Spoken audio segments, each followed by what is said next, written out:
dos seguidos, ¿no?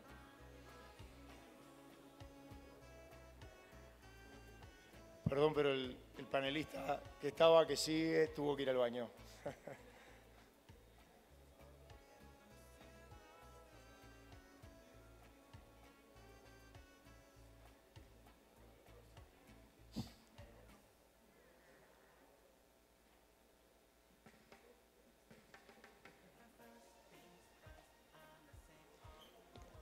¿Tú tenés?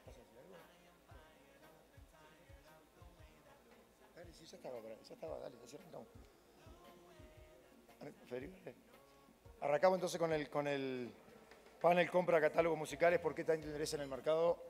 Que igual tengo la introducción de Federico mientras esperamos a Matt y el otro panelista va a estar conectado vía Zoom. Así que por favor, ponemos el video de presentación del panel. Gracias.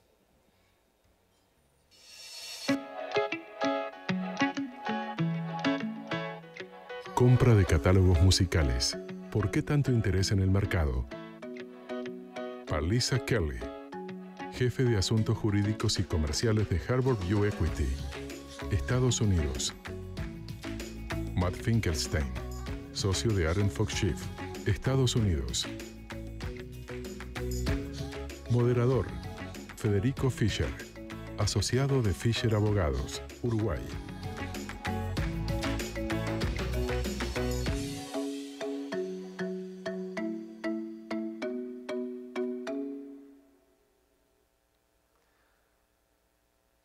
Bueno, buenos días a todos, que todavía son menos de las 12. Muchas gracias, primero que nada, a CIPI, a los panelistas y también al comité organizador y especialmente a Marco Antonio Palacios por la invitación. Y obviamente a ustedes les agradezco por estar acá, por seguir un poquito más. Les prometo que no los vamos a defraudar. El panel lo vamos a hacer en inglés porque Matt y Palisa son americanos, así que bueno, una vez que arranquemos, ahí está. Hi, Palisa, how are you? Hola, Palisa, ¿cómo estás? Hola, ¿cómo estás? Todos estamos aquí. Todos estamos esperando aquí por tu panel. Bien, vamos a empezar vamos a dirigir este panel en inglés. El tema tiene que ver con compra de catálogos musicales. ¿Por qué tanto interés en el mercado? Hemos escuchado mucho sobre ese tema, al menos en los últimos años y incluso después de la pandemia. Nosotros podemos decir que este es un tema bastante importante en la industria musical y como referencia, la semana pasada hubo un anuncio de rumores del catálogo de Freddie Mercury y Queen, una adquisición potencial por $1.000 millones. Sí, ustedes escucharon, $1.000 millones por la adquisición de un solo catálogo de una banda de artistas. Pero ¿cómo llegamos a este punto en donde las disqueras están buscando a la música como un activo potencial e interesante? Nosotros tenemos dos panelistas increíbles para este tema, Matt y Melissa, así que vamos a empezar a preguntarles a Matt y Palisa cómo llegamos a este punto, por qué la industria musical es algo tan importante y por qué existe tanto interés en esta industria. No sé si es que por favor podrían mostrar las diapositivas.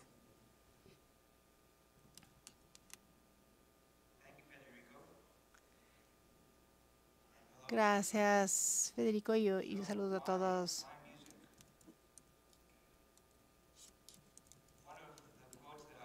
¿Por qué la música? Una de las citas que a mí me gusta mucho y que resuena muchísimo conmigo cuando yo empiezo a pensar sobre música tiene que ver con Quincy Jones, el productor famoso.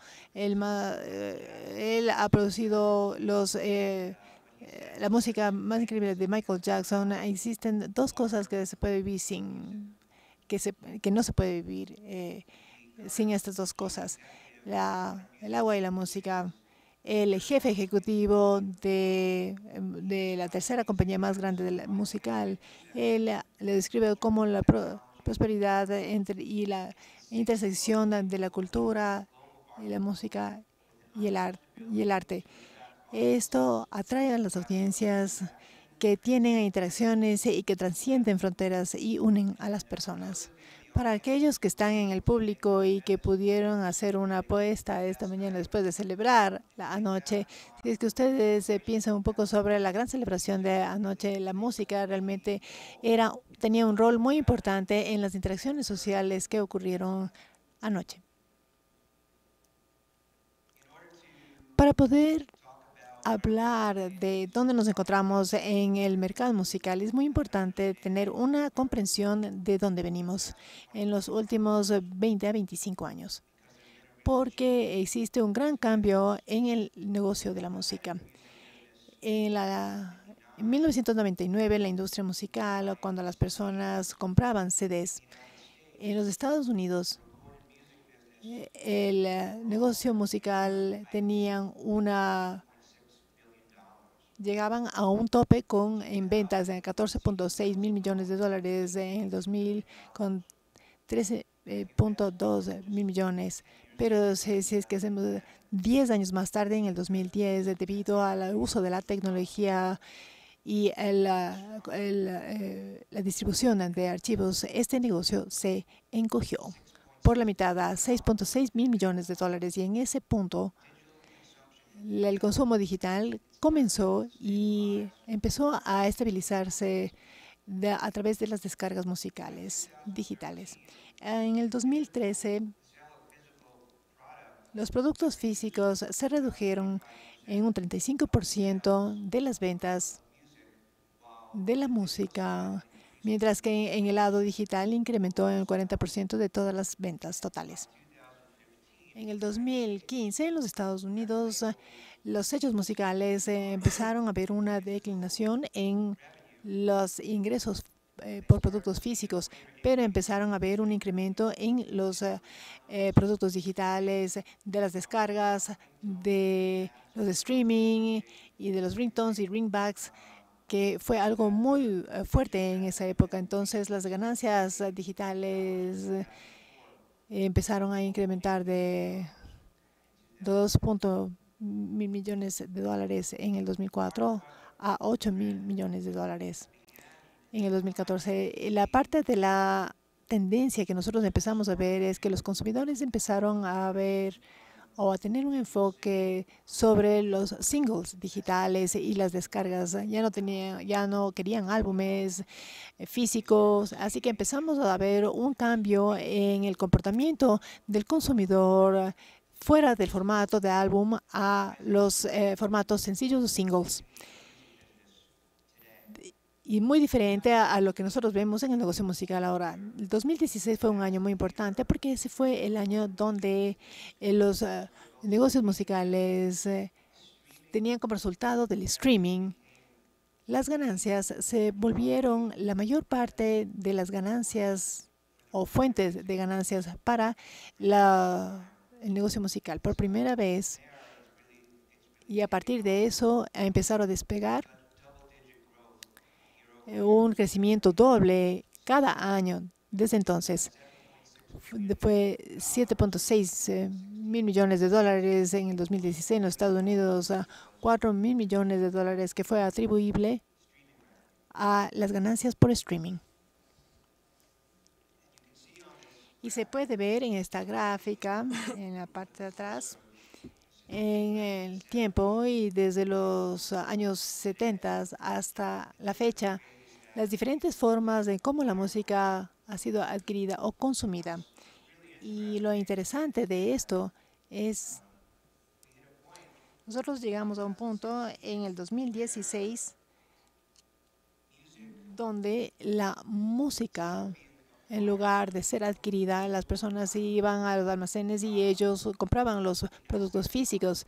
El modelo de acceso donde las personas pagaban una tarifa mensual para que se vuelva el formato dominante del consumo de música. De alguna manera se puede comparar como Quincy Jones estaba hablando cuando hablaba del agua, esto se vuelve como un utility, o como un servicio básico, como ustedes pagan el agua, la luz, el teléfono, ustedes tenían una mensualidad, una suscripción mensual.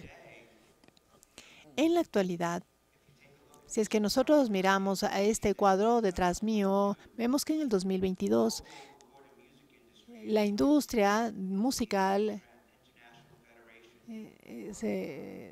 a través de la Federación Internacional para el Negocio Musical llegó a 6.8 mil millones de dólares, que incrementó desde el 2021. Una nota interesante se correlaciona con algunas cosas que vamos a hablar un poco más tarde. Si es que nosotros revisamos a los años de la pandemia, el cuadro empezó a incrementarse igual que las ganancias, bastante diferente de la mayoría del mundo, que simplemente se cerró esto, que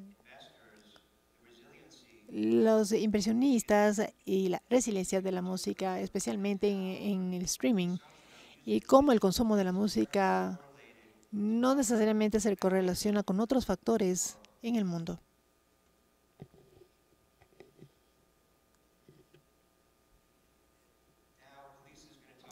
Ahora, Palisa va a hablar un poco más sobre las ganancias mundiales y la publicidad de este negocio. Como ustedes ven en este gráfico, las ganancias en este negocio han incrementado alrededor del mundo. De manera más notable, en Latinoamérica, ustedes van a poder ver que existe un 25.9% de incremento en Latinoamérica. Y no sé si es que ustedes pueden leer, pero en cada territorio en Latinoamérica experimentaron un crecimiento doble en el ámbito digital. También en África subsahariana también hubo un incremento de 34.7%. Y eso pienso que ha llevado a algunas compañías a que tengan mayor interés en la música africana, y algunas compañías están abriendo oficinas en África, incrementando de esa manera el ámbito musical en esto debido a estas estadísticas.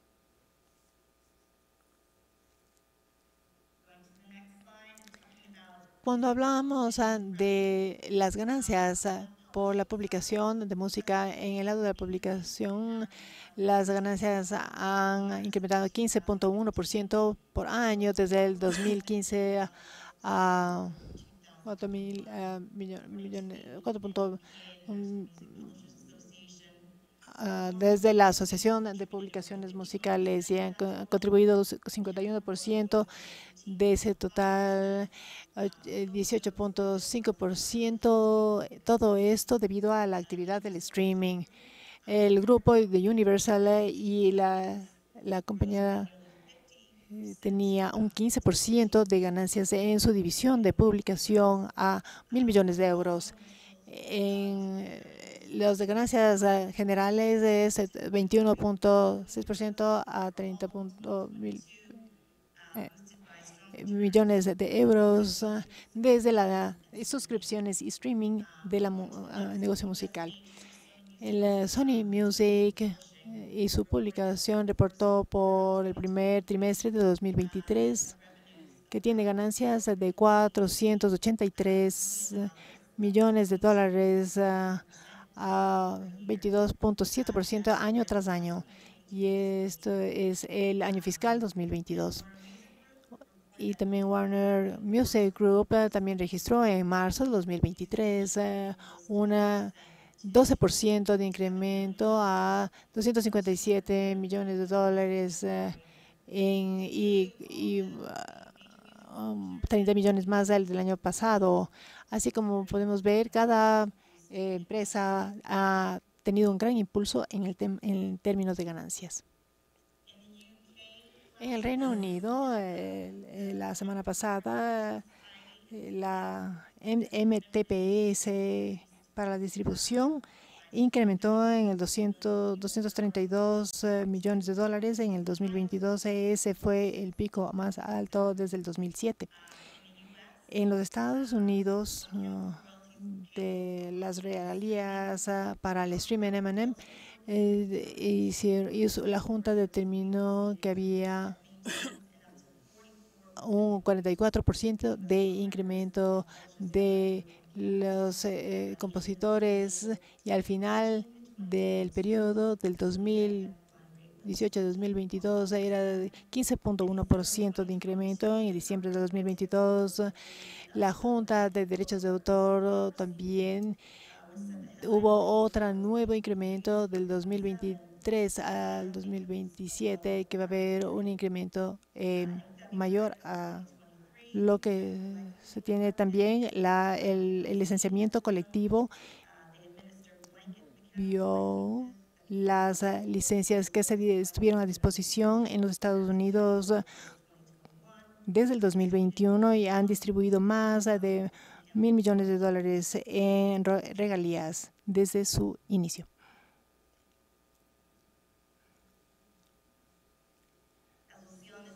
Como podemos ver en el siguiente gráfico, la inversión en los derechos musicales ha incrementado significativamente desde el 2015. Podemos ver hasta el 2021 que creció hasta $12.000 millones en el catálogo musical, y las inversiones de las compañías y en los fondos de adquisición de los catálogos musicales.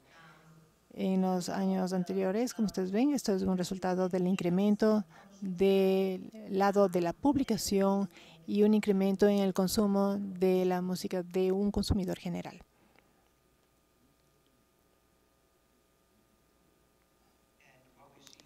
Lo que nosotros vemos ahora aquí, nosotros vimos a una compañía de estudio de mercado. Ellos predijeron que en el 2030 las ganancias en el negocio musical van a crecer a más de 73.3 mil millones de dólares. Y esto no está lejos de lo que tenemos ahora, y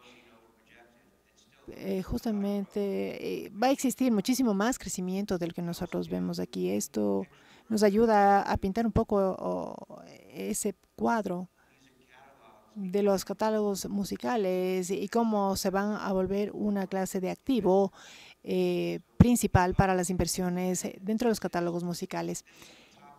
Este tema es un poco diferente a los otros temas con respecto a los últimos negocios de los que hemos hablado. Vamos a tener una conversación y vamos a hablar de algunos temas. Posiblemente se pueda cubrir algunas preguntas que ustedes puedan tener, y al final, si es que tenemos tiempo, podríamos abrir un espacio de preguntas y respuestas para el público. Muy bien, pienso que ahora es un buen momento para poder empezar a hablar sobre este negocio y esta industria. Con este escenario, Matt y Palisa, no sé si es que ustedes nos podrían decir cuáles son los tipos de catálogos musicales que están siendo comprados. No sé si es que existe algún tipo de música específica que tal vez los fans o los sellos musicales están buscando. Matt, sí, bueno, pienso que depende muchísimo sobre quién es el comprador o cuál es su mercado objetivo. Pienso que en general existen algunos elementos importantes que todos conocen y que determinan, sin importar qué tipo de género de música hay temas fundamentales que toda compañía va a preocuparse. El día de hoy habíamos escuchado hablar de que esta es una conferencia de propiedad intelectual y la ley de derechos de autor juega un gran rol en la adquisición de catálogos musicales. Entonces, puede ser una inversión en el catálogo de Queen o algo más reciente como Justin Bieber, donde alguien está comprando derechos de autor o regalías. La ley de derechos de autor juega un rol muy importante y que va a entrar mucho en estas transacciones, porque alguien viene como inversionista y tiene que entender cuánto cuán larga va a ser la vida de esa música, porque yo estoy invirtiendo en esto. Por ejemplo, con el catálogo de Queen, esto es algo que posiblemente puede ser cuestionable en términos de valoraciones. Las grabaciones de algunas de las canciones de Queen datan de los 70s, y los territorios alrededor del mundo han escuchado esta música. Estamos hablando de 50 o 70 años en el caso del Reino Unido. Las grabaciones van a entrar en el dominio público, las composiciones van a vivir un poco más. Si un inversionista va a querer saber cuál es la duración de los derechos de autor con respecto a las composiciones o las grabaciones que van a llevar o conducir las corrientes de las ganancias. También podemos hablar, tal vez un poco más tarde, en los Estados Unidos, los riesgos relacionados con los autores y las familias que puedan recapturar esos derechos de autor y que pueden quitárselos por el dominio público, ya sea una inversión en la música en Latinoamérica o en África o los Estados Unidos. Existen unos elementos de línea de base donde en cada territorio los compradores quieren saber muy bien qué es lo que se necesita saber sobre la ley de derechos de autor. Creo que no estoy equivocándome aquí con Shakira. Ella es justamente una de esos artistas que están pasando este asunto. La primera pregunta sobre el tipo de música donde entran los fondos de inversión o las compañías o las personas quieren comprar. Inicialmente el enfoque era en los Estados Unidos sobre rock de los 70s. Estuvieron un tiempo por ahí, tuvieron algunas ganancias que pueden ser analizables de manera fácil desde el inicio también de la radio digital. Esto empezó a incrementar, especialmente el streaming, como vimos en los gráficos, que se volvió una fuente de ingreso. Este fue el enfoque con estas compras, pero sí me gustaría decir que todos tienen alguna música que gusta, sin importar dónde se encuentre esa persona en el mundo. En África subsahariana, por ejemplo, ha incrementado, como les había mencionado, existe ya músicas principales y las personas están disfrutando eso y ganando dinero. Y donde se puede también generar inversiones. Mientras este negocio crece, nosotros tenemos que entender cómo se desarrolla esto. La música latina, por ejemplo, es un buen género actualmente. Justo tú habías mencionado a Shakira. Hemos también otra más también famosa, que es la música mexicana, y nosotros entendemos que todos los géneros de música tienen personas que les siguen a ellos, tienen seguidores que gustan de su música, y esto va a expandir a que las personas empiecen a invertir en diferentes tipos de música. Sí, posiblemente Matías Samatí, cómo se desenvolvió en la fiesta de ayer. Bueno, Felisa, desde el punto de vista de los derechos de autor, ¿cuáles son los temas claves que deberíamos tomar en cuenta? Creo que es lo que dijo Matt. En los Estados Unidos, la ley de los derechos de autor, sección 304, es muy importante que le revisemos eso, porque eso le da al autor el derecho de básicamente recapturar su interés en la propiedad y los derechos de autor. Esto fue negociado básicamente como un balance y tener un entendimiento en común de que todos los artistas quieran celebrar estos acuerdos. Posiblemente esto les pueda ayudar a ellos a beneficiarse de sus canciones y las mejores tasas de regalías. Y ellos pueden negociar esto para poder recapturar sus derechos de autor, que es una oportunidad para que ya sea que ellos continúen con las publicaciones o que renegocien sus tarifas o que lleven los derechos de autor a otra parte. Mientras estemos conscientes de esto, y obviamente esto es algo que debemos revisar y que los abogados debemos ver. Pero para poder ejercer este derecho se basa muchísimo en el precio. Y esto puede afectar también una estructura de negocio y de negociación. Porque los derechos de autor es la fundación de todos estos negocios y eso es algo que deberíamos tomar en consideración.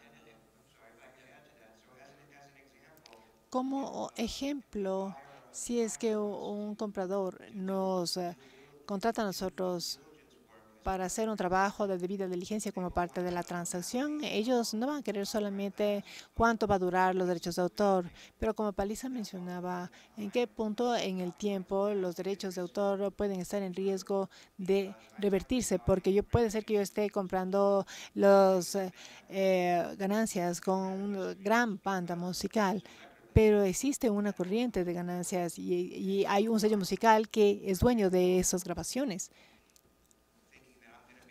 Si es que yo pienso que voy a recibir regalías de una de las bandas musicales en perpetuidad debido a las grabaciones, bueno, ¿qué pasaría si es que en 10 años los miembros de las bandas o sus familias ejercen los derechos de terminación? ¿Qué pasaría con el ingreso de los Estados Unidos? Y cómo eso puede impactar a mi inversión. Y a menudo eso juega un rol en la estructura del negocio. Si es que el compositor de la canción asume o coloca esa terminación, posiblemente el comprador va a tratar de renegociar con el publicador existente, con publicista, y mantener esto lo más largo posible y minimizar el riesgo de las ganancias y que éstas declinen como resultado de las terminaciones de los derechos de autor. Gracias, Matt. En esta conferencia hemos hablado también sobre valoración. ¿Podrías compartir tus criterios sobre se determina el precio de compra y cómo se puede valorar esto? Sí, por supuesto. No sé, Paliza, ¿te gustaría tal vez liderar este camino? Sí, voy a hablar de manera general sobre el proceso de valoración, porque pienso que obviamente esto tiene que ver con la edad de los derechos de autor de los activos que estamos revisando. Como había mencionado, ya he estado por 20 años aproximadamente. Existe un registro de activos que han sido más largos que desde 4 o 5 años. Eso es algo que deberíamos revisar. Obviamente, las ganancias, sin importar cuán viejos sean los activos, eso es algo que debemos de revisar. Y las ganancias recurrentes.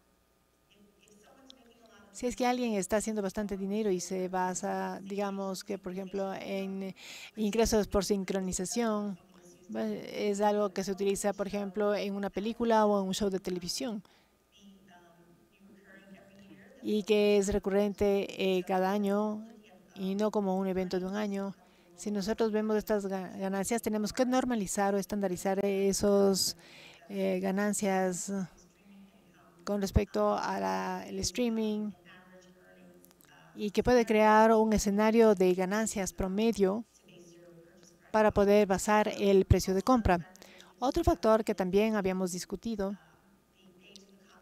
es la antigüedad de los derechos de autor. Los propietarios van a poder recapturar esos derechos de autor en algún punto que obviamente es un factor importante. El género de la música también juega un rol con respecto a los patrones de ganancias. Eso es algo que también se debe revisar y muchas compañías nos dicen que los publicadores de musicales, de los sellos musicales, que por ejemplo Bob Dylan, Bruce Springsteen, por ejemplo, y quieren ponerlos bajo un solo paraguas. Entonces vemos al futuro y las oportunidades de explotación, ya que tienen esos activos en sus compañías por tanto tiempo y ellos van a poder analizar otras posibilidades futuras. Y eso es algo que también se debe considerar. Yo quiero añadir un poco de información acerca de esto y esto se relaciona a las marcas registradas. Si es que el comprador va a tener control sobre eso, quizás alguien esté comprando un interés en una composición musical, pero podría ser que ya tenga dueño en parte por Sony Music o Universal Music y están sujetos a los derechos de gestión de otra parte. Entonces, hasta tal punto de que alguien tenga control para poder crear sus propias fuentes de ingresos en base a sus esfuerzos, eso también cumple un rol o un factor en cuanto a la valoración del catálogo. De manera similar, si es que no hay interés de derechos de autor que está siendo adquiriendo, alguien que se refirió como una fuente de ingresos pasiva, si es que yo como comprador voy a pagar lo mismo, si es que yo estaría comprando el derecho de autor y que tenga control pleno sobre esto. Y varios compradores tienen diferentes perspectivas. Algunos de los compradores van a pagar menos porque no están comprando el derecho de autor, pero algunos dicen, ¿saben qué? Algunas de estas empresas que actualmente controlan los derechos de autor tienen millones de grabaciones, tienen millones de canciones, así que ellos realmente no pueden enfocarse bien en estos activos específicos. Nosotros sí lo podemos hacer. Y por lo tanto, si creamos oportunidades para el uso de la música en televisión o en el cine y le podemos traer a los dueños existentes, ese dueño existente en verdad va a decirnos que no lo podemos hacer, probablemente no. Así que algunos toman en cuenta esa fuente de ingreso pasivo como algo que no necesariamente es un inversor pasivo en la forma en la que se gestiona la inversión en ese punto en adelante. De manera similar, dado que algunas de estas grabaciones y composiciones han sido parte de catálogos masivos de música, ¿qué oportunidades de crecimiento podrían existir si es que alguien que tiene quizás un mayor enfoque específico y no tenga muchas marcas o derechos de autor, qué pueden hacer para que puedan crear oportunidades y qué mercados estarían disponibles? Yo estoy haciendo una transacción para un vendedor, un grupo de grabación, y uno de los puntos que yo especifiqué al momento en el que negociaba el precio para ayudar a mejorar lo que el comprador ofrecía es que yo di un ejemplo. Aquí tenemos un uso en el que esta canción específica fue utilizada para propósitos de salud mental. Y resultaba que el comprador tenía una categoría dentro de su métrica de valoración en la que la salud mental era un mercado posible para la venta. Y eso subió, y no les diré exactamente la cantidad, pero tuvo un incremento de apreciación en el momento de la compra para poder llegar al punto en el que los vendedores se sentían satisfechos con la oferta presentada por parte del comprador que estaba ofreciendo por ellos. Y lo que a mí me parece interesante en cuanto al streaming es que se puede ver una cuenta de Spotify, por ejemplo, y ver de dónde vienen todos los usuarios alrededor del mundo.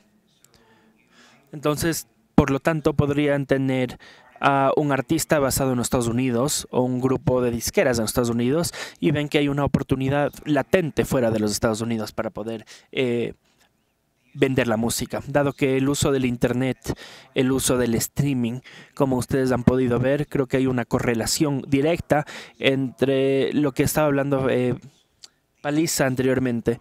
La tasa de crecimiento de los Estados Unidos se ha retrasado un poco en comparación al resto del mundo, que ahora se está convirtiendo en adaptadores más amplios del Wi-Fi y del Internet y en realidad están comenzando a llegar en línea y utilizar los servicios de streaming. Por lo tanto, si es que hay una oportunidad para hacer que crezca un catálogo fuera de los Estados Unidos, eso también podría ser un factor que se podría tomar en cuenta. Muchas gracias, Matt.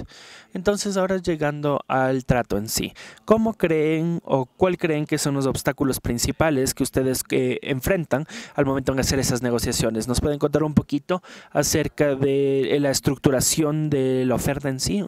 Por supuesto. Me parece que una de las cosas que es sumamente importante que entendamos es qué es lo que compran los compradores.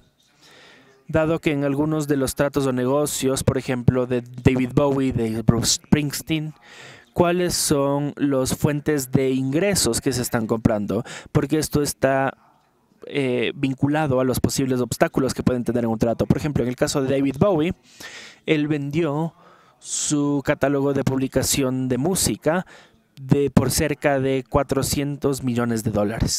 Bruce Springsteen, por su parte, que se reportó que fue más de 500 mil millones de dólares, y eso fue los ingresos de grabación y también su catálogo de publicación de música. En el lado de los compositores, aparte de los derechos de autor que existen, a pesar de que si es que un compositor no tiene las regalías que recibe, que se generan por parte de las composiciones músicas que él tuvo, por lo tanto los compositores son incluidos dentro de las transacciones en la venta de las regalías por la música que se presenta en vivo por ciertas personas. Y en el lado de esto existen ciertas regalías vecinas, en la que es un concepto bastante nuevo en Estados Unidos, pero que ha existido muchísimo para el resto del mundo.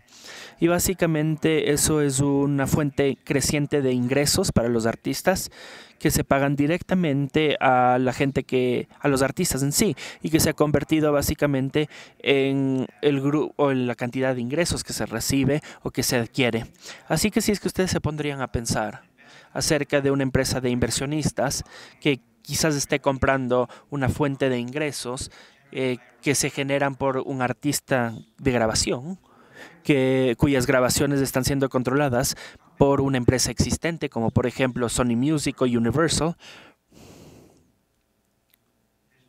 probablemente va a existir un componente en el que se tiene que revisar si es que existe algún tipo de restricción sobre los diseños, para que las disqueras existentes tengan los derechos de aprobación sobre si es que los artistas pueden en realidad transferir los derechos para recibir ingresos. Y en muchos casos, diría en la mayoría de los casos, existe esa restricción. Así que, por lo tanto, yo diría que hace 3 o 4 años ese se convirtió en un reto bastante amplio. Era un reto en las disqueras que decían no, nosotros no vamos a permitir que suceda, pero ahora debido a que existe tanta demanda y ellos quieren intentar aplacar a los artistas que todavía están firmados a la disquera, lo que ellos van a hacer es permitir que se asigne los ingresos, pero varios compradores tienen diferentes estándares de cómo es esta asignación. Quieren tener esa comodidad de que el dueño existente de la música les va a pagar el dinero al comprador de los derechos de autor.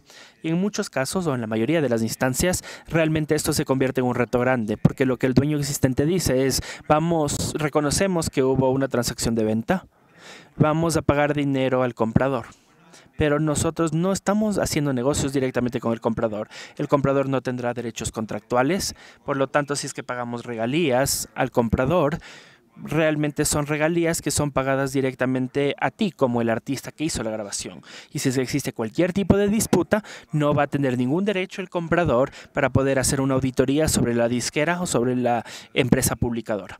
Por lo tanto, el comprador está puesto en una posición en la que te tiene que asegurar que cuando está haciendo sus acuerdos directamente con el vendedor, se tiene que asegurar que el vendedor esté de acuerdo, que actuará como el apoderado con la interfaz en relación con la disquera o con la empresa que publica la música para poder iniciar una posible auditoría al gasto de comprador, obviamente. Y esto significa que todavía tendría que existir una cooperación existente con el vendedor. Y esto en algunos casos quizás los vendedores únicamente quieren obtener su dinero y no tener ningún tipo de involucramiento con esos temas específicos. Por lo tanto, estos son retos que nosotros abordamos o tenemos como compradores. Y de manera similar, los derechos de aprobación también son otro reto. Cuando alguien está gastando decenas de millones de dólares para comprar un catálogo de música, ¿qué derechos de aprobación existen? O el artista que graba o el cantautor mantendría sobre la música en una película, por ejemplo, en una propaganda o en un programa de televisión. Quizás esto es algo que a veces se negocia y también depende muchísimo acerca del apalancamiento y la relación que existe entre los compradores y vendedores.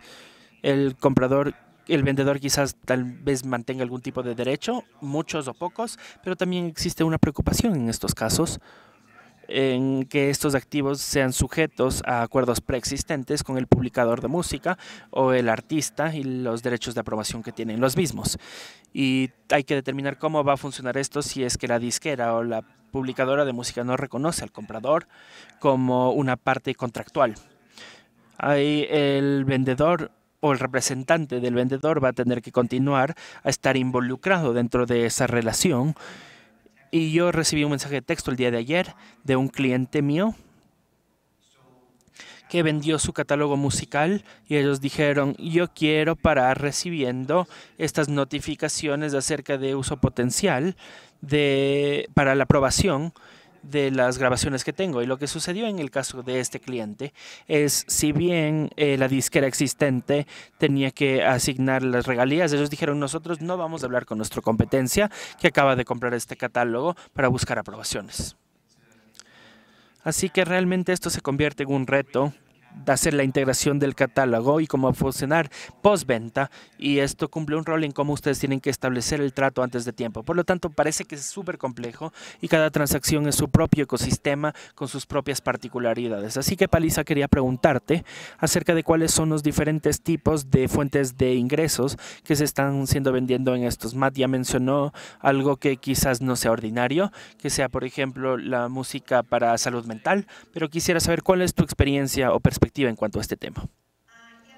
Sí, Matt ya mencionó acerca de la venta del lado del compositor, la venta de la composición en sí, o la venta en otro lado acerca de las regalías de publicación, si es que la composición no ha sido asignada, lo cual realmente aborda los derechos de sincronización, los luces mecánicos, producciones en vivo, que ya mencionó Matt, y también cómo los cantautores también pueden recibir ingresos por su desempeño una presentación artística, si es que son los dueños de la composición al lado de la música grabada. Generalmente estamos hablando acerca de las regalías y los ingresos de las copias máster de los artistas. También hay regalías de los productores, que también son un tipo de activo. Por ejemplo, si es que tienen un productor grande que ha estado trabajando con una gran cantidad o un artista grande, esas regalías también pueden ser significativas. Y luego también tienen el intercambio de sonidos, los derechos vecinos, y eso es algo que se hace del lado de la disquera. Si es que ustedes pueden comprar los derechos de autor y la grabación máster, y a lo del artista en el que va para la persona que realmente presentó eso, y también para el productor. El productor también tiene derechos a recibir una parte de los derechos y de los ingresos generados por esto. Y tal vez unas áreas más nuevas en cuanto a esto son los derechos de imagen y de similitud, los derechos de mercadería, y en nuestro caso, en Harvard, no solo invertimos en música, nosotros invertimos también en otras áreas de medios. Entonces, nosotros adquirimos, por ejemplo, una empresa de películas y podemos utilizar los derechos de las películas en conexión con otras áreas de entretenimiento en el que nosotros podamos tener acceso y que podamos comprar. Así que esto es algo que también se ha convertido en una fuente muy popular de ingresos. Y también el arte. Si es que ustedes están comprando las copias máster y tienen la posibilidad de comprar estas grabaciones máster, lo que hacen las disqueras generalmente son los dueños de eso. Y nosotros podemos hablar si es que ellos realmente son los dueños de eso, pero hay ciertos casos en si es que pueden comprar el derecho de autor en la copia maestra. Esto es otro activo que ustedes podrían adquirir.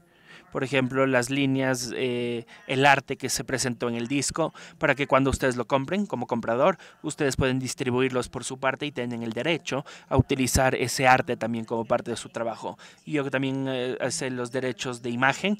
Esos también fueron las áreas principales ahorita en que las personas están involucrándose. Y estoy seguro que surgirán muchas más áreas, particularmente con la tecnología y la forma en la que evoluciona el mundo. Y simplemente para finalizar, me gustaría que, si es que ustedes podrían tomarse un par de minutos para compartir cómo es mercado actualmente, cómo va a evolucionar el mercado. ¿Creen ustedes que el mercado es tan robusto como era en el pasado?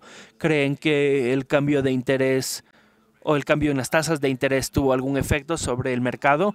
¿Cuál es el futuro también acerca de este tipo de las adquisiciones musicales? Amata o Paliza, cualquiera de los dos.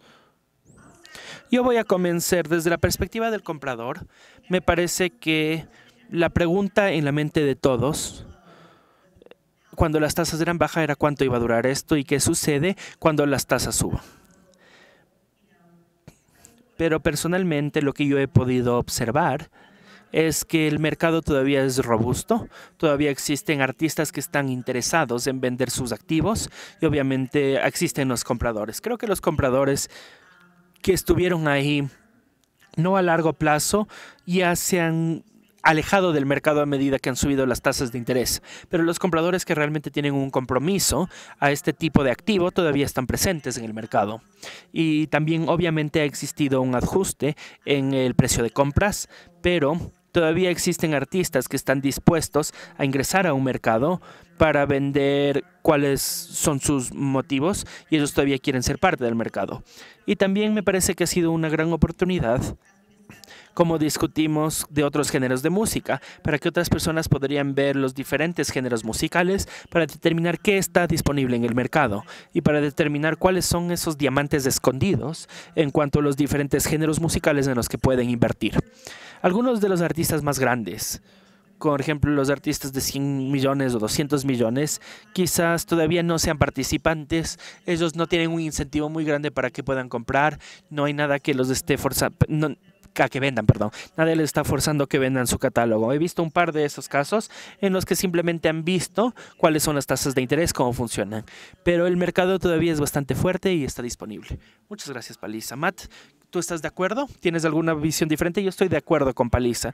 Me parece que el mercado es robusto y va a mantenerse robusto por un largo tiempo, particularmente debido al nivel de atracción de la música como un tipo de activo que se ha generalizado. Existen muchos más compradores en el mercado en los últimos años. Durante los últimos meses yo he experimentado, yo trabajo tanto para compradores como para vendedores. Y en el lado de gente que vende, yo diría que hay más preguntas acerca de nuevos compradores en el mercado que están buscando oportunidades para poder comprar estos catálogos. Y estos compradores no generalmente son personas que quieren ingresar a un proceso de licitación o de competitiva para pagar múltiples cantidades de dinero. Ellos basan tener ciertas relaciones para ingresar y estar en una relación en la que paguen una cantidad bastante onerosa, pero que no necesariamente estén involucrados en un proceso de competencia contra uno de los partes interesadas más implementadas que puedan tener mejor infraestructura para poder explotar esos activos que tienen a la disposición para su adquisición. Y Paliza mencionó algo acerca de las inversiones a largo plazo, y eso básicamente ha sido lo que ha cambiado todo el entorno. Ustedes tienen música que ha sido vista como algo que es casi como algo que es nuevo. Todavía genera dinero en intercambio por una inversión. Y quizás al final de cuentas, el activo de la música que ha sido adquirido quizás pueda apreciarse en su valor si es que va a ser vendido en el futuro. Sin embargo, mientras sucede eso, existe una cantidad significativa de dinero que se está ganando. No es generalmente los dígitos dobles de alto nivel que esperarían algunas firmas de capital que puedan ganar en un horizonte de 3 o 7 años, que es algo que yo pude observar que se realizaba la última vez en la que hubo una cantidad de compras, que fue en 2008-2009, donde las empresas estaban siendo involucradas con la compra, pero ellos no estaban ahí en el largo plazo. Ellos querían ganar dinero rápido y pronto. Y creo que aquí nosotros tenemos una combinación adecuada de oficina de negocios familiares que han iniciado ciertas empresas que han sido puestas en el mercado de valores, como por ejemplo Rounder Music en Londres, pero eran inversionistas que estaban listos para participar en el largo plazo. Inversiones como empresas grandes como KKR, como PIMCO, que están más relacionadas con bonos que generan ingresos a lo largo del tiempo, y los bonos también son otra razón por la cual estas empresas de inversión que han hecho sus inversiones de más de $1.000 millones en estos activos han emitido bonos para los inversionistas para poder recuperar su dinero, y eso nuevamente. Esto también se añade al atractivo del negocio y de la música como un tipo de activos que se puede invertir. Muchas gracias, Matt. Muchas gracias, Palisa. Estoy seguro que vamos a escuchar más acerca de este tema en los próximos años. Muchísimas gracias por la vista general tan buena y por sus experiencias compartidas y el conocimiento en relación a este tema. Ya nos quedamos sin tiempo, desafortunadamente. Nosotros no tenemos tiempo para preguntas. Podemos tener 1 o 2 preguntas máximo del público presente. Y si es que alguien tiene algo que preguntar, pueden hacerlo. Por favor, siéntanse en comodidad de hacerlo. Sí, por favor, Ricardo.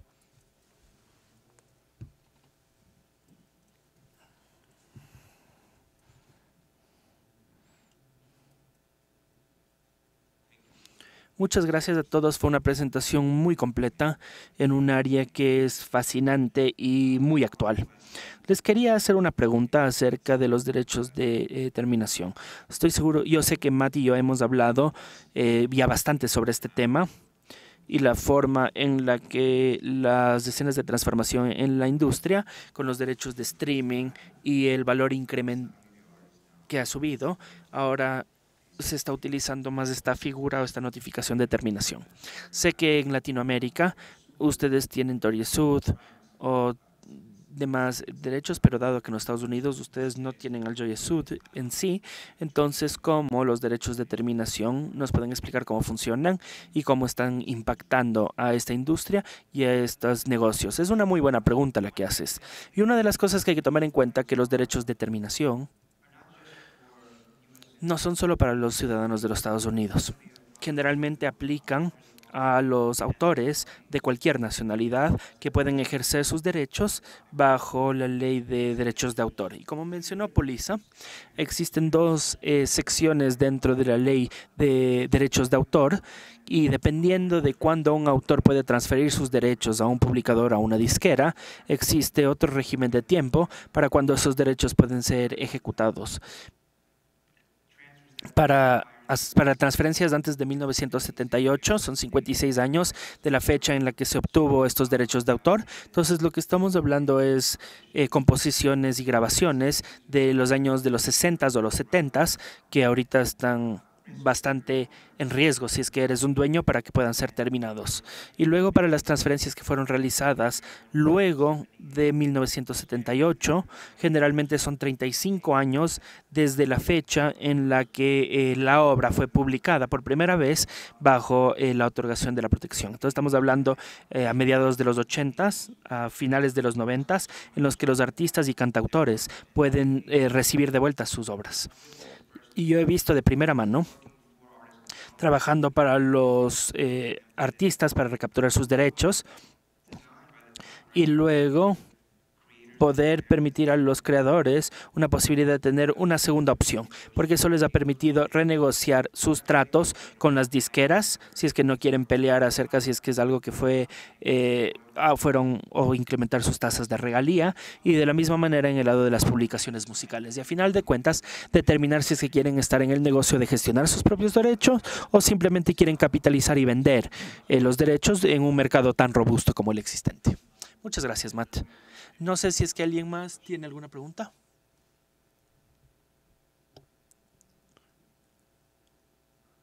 No veo ninguna mano que ha sido levantada. Sin embargo, quizás, Palisa, quieras añadir algo a lo que dijo Matt. Muy cortamente. No tengo nada que añadir. Simplemente quiero recordar a las personas que esto aplica a los Estados Unidos. Así que si es que ustedes están viendo los ingresos y la significatividad de lo que existe fuera de los Estados Unidos, puede ser un impacto menor. Si es que ven algo que es predominantemente en los Estados Unidos, quizás tenga un impacto mayor. Así que muy comúnmente me gusta recordarle a las personas que ese derecho de reclamación se puede exigir dentro de los Estados Unidos e inclusive deberían revisar a mayor profundidad cuáles son los ingresos y dónde están concentrados esos ingresos para determinar cuánto esto podría afectar en particular a un flujo de activos que estén revisando ustedes. Muchísimas gracias, Paliza. Muchísimas gracias, obviamente. Quiero cerrar el panel, quiero agradecerte a ti, Matt, a Paliza nuevamente. Y muchísimas gracias por esta vista general tan increíble de este tema tan fascinante que es la compra de los catálogos musicales. Muchas gracias. Okay. Paliza, please stay, we're gonna take... Paliza, por favor, quédate con nosotros para tomarnos una fotografía.